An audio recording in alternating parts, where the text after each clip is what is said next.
إذا جاء نصر الله والفتح ورأيت الناس يدخلون في دين الله أفواجا فسبح بحمد ربك واستغفره إنه كان توابا صدق الله العظيم.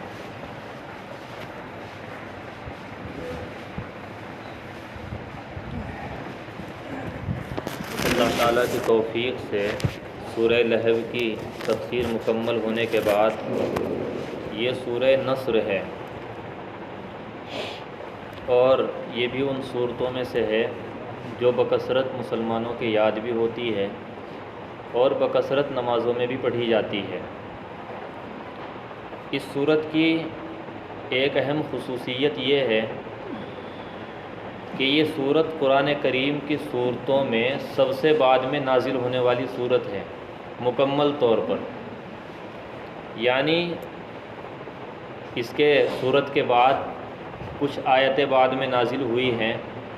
سورہ مائدہ کی آیت ہے الیوم اکملت لکم دینکم واتممت علیکم نعمتی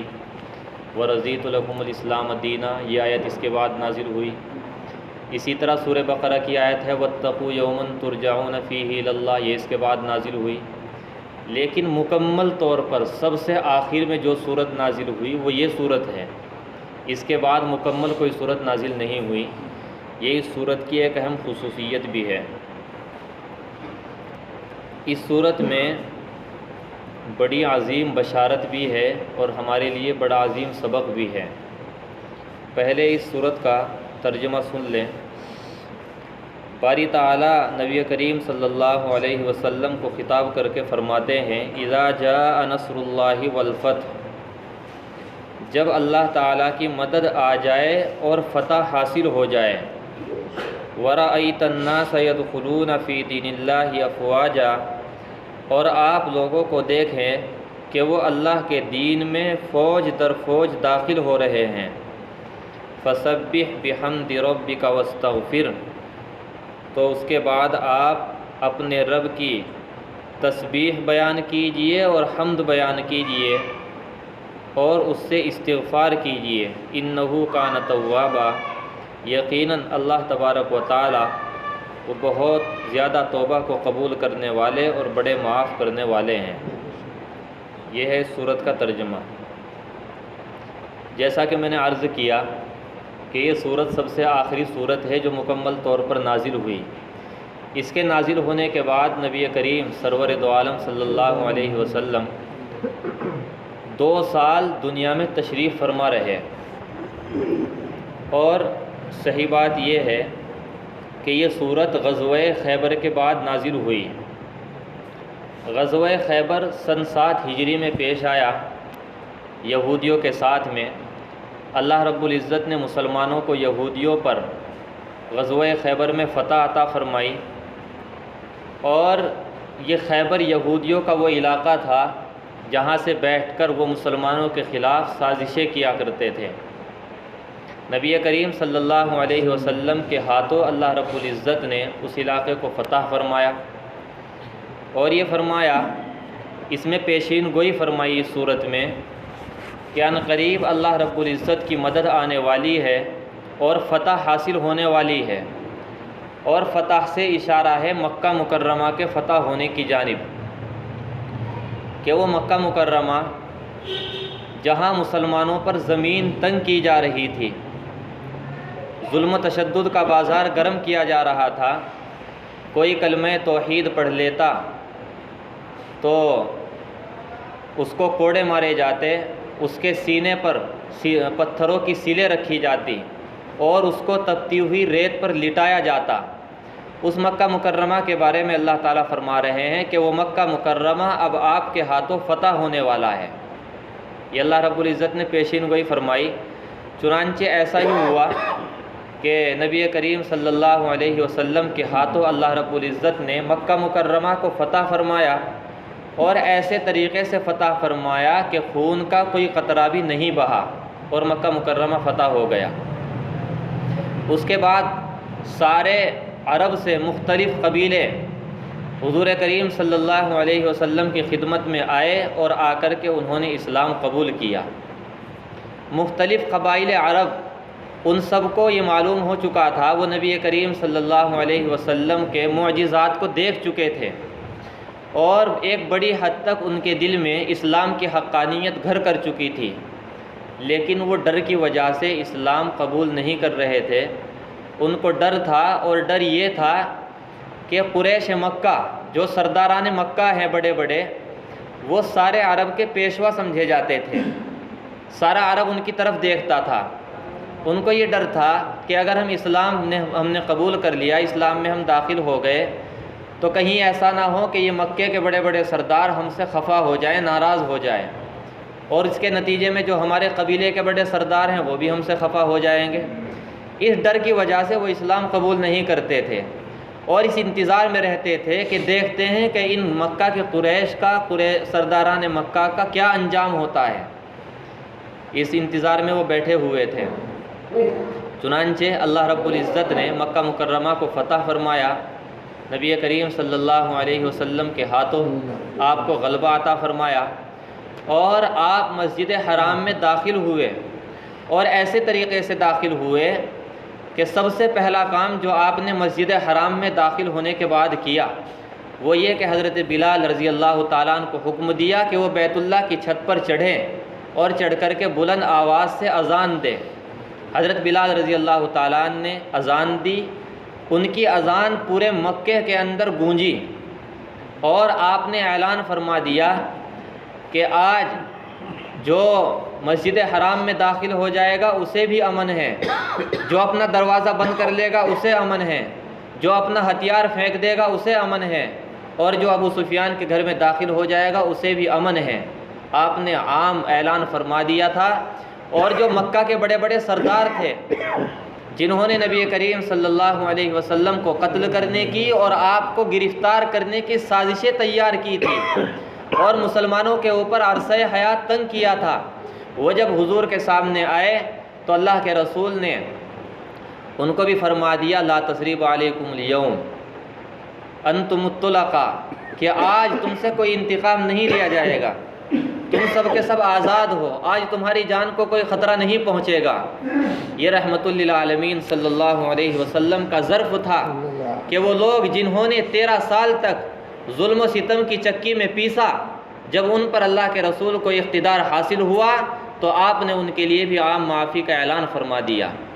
کوئی اور ہوتا تو مکہ مکرمہ کے اندر خون کی ندیاں بہہ جاتی، کوئی اور ہوتا تو مکہ مکرمہ کے فتح ہونے کے وقت اتراتا ہوا، اکڑتا ہوا اور تکبر میں ڈوبا ہوا داخل ہوتا، لیکن نبی کریم سرور دو عالم صلی اللہ علیہ وسلم جب مکہ مکرمہ کے اندر داخل ہو رہے ہیں فاتح بن کر کے، ایک صحابی فرماتے ہیں کہ آپ اونٹنی پر سوار ہیں، گردن آپ کی جھکی ہوئی ہے، آنکھوں سے آپ کی آنسو بہہ رہے ہیں، اور یہ آیت مبارک آپ کی زبان پر جاری ہے انا فتحنا لک فتحا مبینا۔ اللہ رب العزت نے اس میں فرمایا تھا کہ ہم آپ کو فتح مبین عطا فرمائیں گے۔ یہ آیت آپ تلاوت فرما رہے تھے اور سب کو امن دے دیا، کسی سے کوئی انتقام نہیں لیا۔ یہ ایک ایسی مثال تھی کہ جس کی نظیر دنیا میں آپ کو کہیں نہیں ملے گی۔ وہ کٹر دشمن، خون کے پیاسے اور ظلم و تشدد کی چکی میں پیسنے والے، جب ان پر رحمت للعالمین صلی اللہ علیہ وسلم کو اقتدار حاصل ہوا تو آپ نے ان سے کوئی انتقام نہیں لیا، بلکہ عام معافی کا اعلان فرما دیا، جس کا نتیجہ یہ ہوا کہ سارے عرب کے وہ لوگ جو اسلام دشمنی میں بڑے کٹر تھے، آپ کے اس رویے کو دیکھ کر آپ کی خدمت میں حاضر ہوئے اور آ کر انہوں نے اسلام قبول کر لیا۔ مختلف قبائل عرب اس کے بعد جو اس انتظار میں بیٹھے ہوئے تھے کہ ہم یہ دیکھیں گے کہ قریش مکہ کا کیا انجام ہوتا ہے، جب انہوں نے دیکھا کہ قریش مکہ تو مغلوب ہو گئے اور محمد عربی صلی اللہ علیہ وسلم کو اللہ تعالیٰ نے غلبہ عطا فرمایا ہے، مسلمانوں کو غلبہ عطا فرمایا ہے، اسلام کو اللہ نے غالب کر دیا ہے، تو وہ بھی اللہ کے رسول کی خدمت میں حاضر ہوئے، آ کر انہوں نے بھی اسلام قبول کیا۔ اس کو اللہ تعالیٰ نے فرمایا کہ آپ دیکھیں گے کہ فوج در فوج، گروہ در گروہ، جماعتیں بنا کر، وفد بنا کر کے لوگ آئیں گے اور اسلام قبول کریں گے، اسلام میں داخل ہو جائیں گے۔ یمن سے مختلف، جب آپ مدینہ منورہ پہنچے مکہ مکرمہ کے فتح ہونے کے بعد، تو مختلف قبائل عرب وفد بنا کر، جماعتیں بنا کر آپ کی خدمت میں آتے اور اسلام قبول کرتے۔ ایک وفد جو یمن سے آیا تھا 700 افراد پر مشتمل تھا، ان 700 آدمیوں نے بیک وقت آپ کے ہاتھ پر بیعت کی اور ایک وقت میں ہی آپ کے ہاتھ پر اسلام قبول کیا۔ تو قرآن کریم نے جو نقشہ کھینچا تھا کہ غزوہ خیبر کے بعد اللہ تعالیٰ کی مدد آنے والی ہے اور فتح حاصل ہونے والی ہے، اور اس کے بعد لوگ اسلام کے اندر فوج در فوج، گروہ در گروہ، جماعتیں بنا کر، وفد بنا کر داخل ہوں گے، تو یہ منظر حرف بحرف لوگوں نے اپنی آنکھوں سے دیکھا کہ جس منظر کا وعدہ اللہ رب العزت نے بہت پہلے اپنے رسول سے صلی اللہ علیہ وسلم سے فرما دیا تھا۔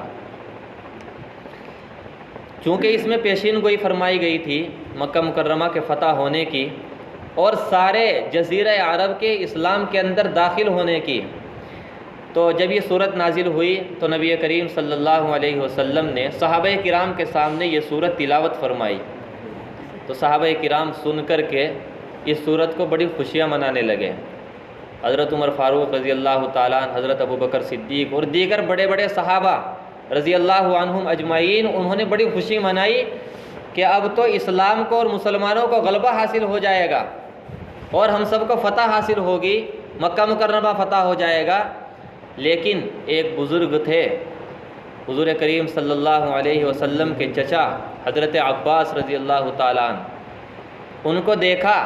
کہ تمام صحابہ خوشیاں منا رہے ہیں اور وہ ایک طرف بیٹھے ہوئے رو رہے ہیں۔ اللہ کے رسول نے ان سے معلوم کیا کہ آپ کیوں رو رہے ہو، کیا بات ہے؟ انہوں نے فرمایا یا رسول اللہ، مجھے اس صورت سے ایسا لگ رہا ہے کہ اب آپ کے دنیا سے جانے کا وقت قریب آ چکا ہے، چونکہ اللہ تعالیٰ نے جس مقصد کے لیے آپ کو دنیا میں بھیجا تھا کہ مسلمانوں کو غلبہ حاصل ہو جائے، اسلام کو غلبہ حاصل ہو جائے،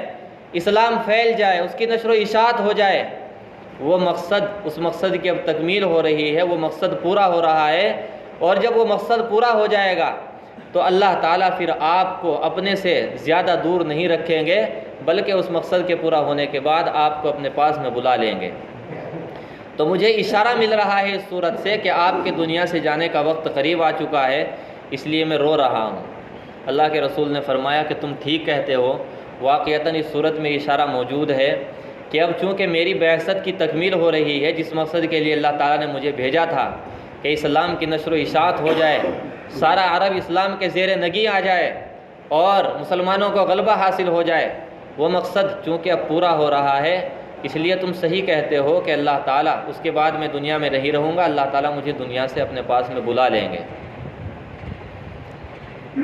پھر اس کے بعد میں اللہ رب العزت نے فرمایا فَسَبِّحْ بِحَمْدِ رَبِّكَ وَاسْتَغْفِرْ، کہ آپ جب یہ فتح حاصل ہو جائے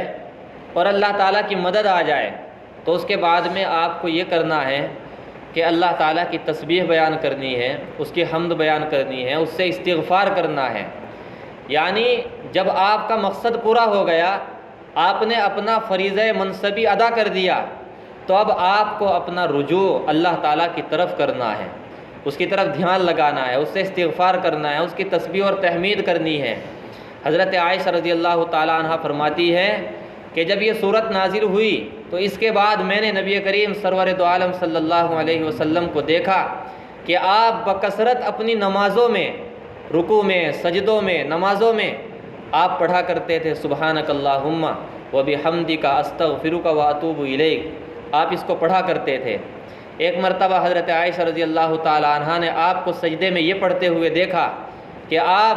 چونکہ اللہ تعالیٰ نے آپ کو حکم دیا کہ اب آپ اللہ کی تسبیح بیان کرو، تو تسبیح کے لیے آپ سبحانک اللہم پڑھتے تھے۔ فرمایا گیا کہ آپ اللہ کی حمد بیان کرو، تو آپ اس کے لیے وہ بحمدکا کا لفظ استعمال فرماتے تھے۔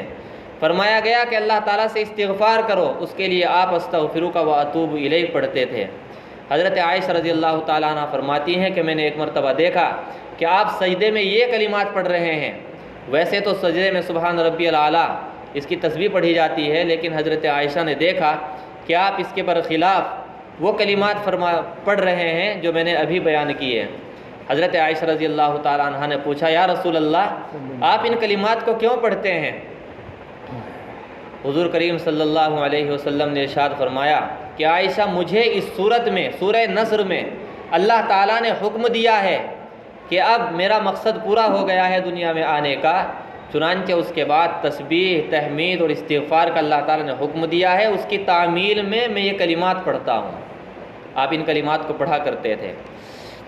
یہ تو ہے اس صورت کا خلاصہ۔ پھر اس صورت میں ہمارے لیے بڑے عظیم اسباق ہیں، ان میں سے میں اس وقت زیادہ نہیں ایک سبق کی طرف توجہ دلا دیتا ہوں۔ ہمارے لیے ایک بڑا عظیم سبق اس صورت میں یہ ہے، اللہ رب العزت نے فرمایا اذا جاء نصر اللہ والفتح، کہ جب اللہ تعالیٰ کی مدد آ جائے اور فتح حاصل ہو جائے۔ اللہ تعالیٰ نے دو لفظ استعمال فرمائے ہیں، نصر کا اور فتح کا، یعنی مدد کا اور فتح کا۔ تو ویسے تو اللہ رب العزت اگر یوں فرما دیتے اذا جاء الفتح، جب فتح حاصل ہو جائے تو اس کے بعد تمہیں یہ کام کرنا ہے، لیکن اللہ تعالیٰ نے اس کے برخلاف دو لفظ استعمال کیے ہیں، مدد کا لفظ الگ استعمال فرمایا ہے اور فتح کا لفظ الگ استعمال فرمایا ہے۔ اس میں اشارہ اس بات کی طرف ہے، نصر اللہ یعنی نصر کا لفظ استعمال کرنے میں اس بات کی طرف اشارہ ہے کہ جب بھی انسان کو کوئی کامیابی حاصل ہو، اس کا کوئی مقصد حاصل ہو جائے، کوئی کام اس کا مکمل ہو جائے، پائے تکمیل تک پہنچ جائے، کسی چیز کو وہ حاصل کرنا چاہ رہا ہے وہ اسے حاصل ہو جائے، یا کوئی فتح حاصل ہو جائے، تو اس کو انسان کو اپنی قوت بازو کا کرشمہ نہیں سمجھنا چاہیے، بلکہ اس کو اللہ تعالیٰ کی توفیق سمجھ کر کے اللہ تعالیٰ کی طرف منسوب کرنا چاہیے کہ یہ جو کچھ بھی ہو رہا ہے یہ سب اللہ تعالیٰ کی نصرت سے ہو رہا ہے، اللہ تعالیٰ کی مدد اور اس کی توفیق سے ہو رہا ہے، میرا اس میں کوئی کمال نہیں ہے۔ یعنی آدمی کسی کامیابی کے حاصل ہونے کے بعد یہ نہ سمجھے کہ میں نے تو بڑا تیر مار دیا ہے، میں نے کوئی بڑا کارنامہ انجام دے دیا ہے، بلکہ اس کامیابی کو، اس فتح کو، اس مقصد کی تکمیل کو اور اس کام کی تکمیل کو اللہ تعالیٰ کی طرف منسوب کرے۔ اور یہ عقیدت نہیں بلکہ یہ حقیقت ہے کہ انسان کر ہی کیا سکتا ہے سوائے اس کے کہ انسان اسباب اختیار کر سکتا ہے، اور ان اسباب کی تکمیل اور ان اسباب کے اندر تاثیر پیدا کرنا یہ بھی اللہ رب العزت کے قبضہ قدرت میں ہے، انسان کے قبضہ قدرت میں کچھ بھی نہیں ہے۔ مثلاً کوئی روزگار تلاش کر رہا ہے، اسے روزگار مل گیا، کوئی اولاد مانگ رہا ہے، اسے اولاد مل گئی، کوئی کسی کے اوپر قرضہ ہے، وہ قرض کی ادائیگی چاہ رہا ہے، قرض ادا ہو گیا ہے، کسی کے اوپر کوئی مقدمہ ہے، اس سے نجات چاہتا ہے، نجات اس سے مقدمے سے اس کو مل گئی ہے۔ تو ان سب میں اللہ رب العزت کی طرف رجوع کر کے یہ سمجھے کہ یہ اللہ رب العزت کی طرف سے ملی ہوئی توفیق کی وجہ سے ہوا ہے اور اس کی نصرت اور مدد کی وجہ سے ہوا ہے، میرا اس میں کوئی کمال نہیں ہے۔ اسباب آدمی اختیار کرتا ہے، اس کے اندر تاثیر پیدا کرنا یہ اللہ تعالیٰ کا کام ہے۔ مثلاً آدمی کو کوئی بیماری لاحق ہو گئی، اس کے لیے آدمی علاج کر رہا ہے، دوائیں کھا رہا ہے، ڈاکٹروں کے اور حکیموں کے چکر لگا رہا ہے، لیکن ہم دیکھتے ہیں کہ ایک ہی دوا ہے، ایک ہی مریض ہے، ایک ہی ڈاکٹر ہے، لیکن ایک مریض کو اس دوا سے شفا مل جاتی ہے اور دوسرے مریض کو اس دوا سے شفا نہیں ملتی ہے۔ اس کی وجہ یہی ہے کہ اس دوا کے اندر شفا پیدا کرنا، تاثیر پیدا کرنا یہ اللہ تعالیٰ کے قبضے قدرت میں ہے، انسان کا کوئی کمال نہیں ہے، نہ انسان اس میں کوئی کمال پیدا کر سکتا ہے۔ اس لیے سب سے بڑا سبق اذا جاء نصر اللہ، لفظ نصر میں مدد میں ہمارے لیے یہ ہے کہ جب بھی ہمیں کوئی کامیابی حاصل ہو، ہمارا کوئی مقصد پورا ہو جائے، ہمارا کوئی کام ہو جائے، زندگی کے کسی بھی شعبے میں ہمیں کوئی کامیابی حاصل ہو جائے تو ہم اس کو اللہ تعالیٰ کی نصرت سمجھے، اللہ تعالیٰ کی مدد سمجھے، اللہ تعالیٰ کی توفیق یہ سمجھے کہ یہ جو کچھ بھی ہو رہا ہے یہ اللہ تعالیٰ کی توفیق ہی سے ہو سکتا تھا اور اسی کی توفیق سے ہو رہا ہے، میں اس میں کچھ بھی نہیں کر سکتا تھا۔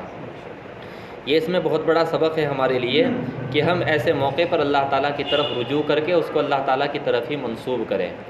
اللہ تعالیٰ ہم سب کو سمجھنے کی، عمل کرنے کی توفیق عطا فرمائے۔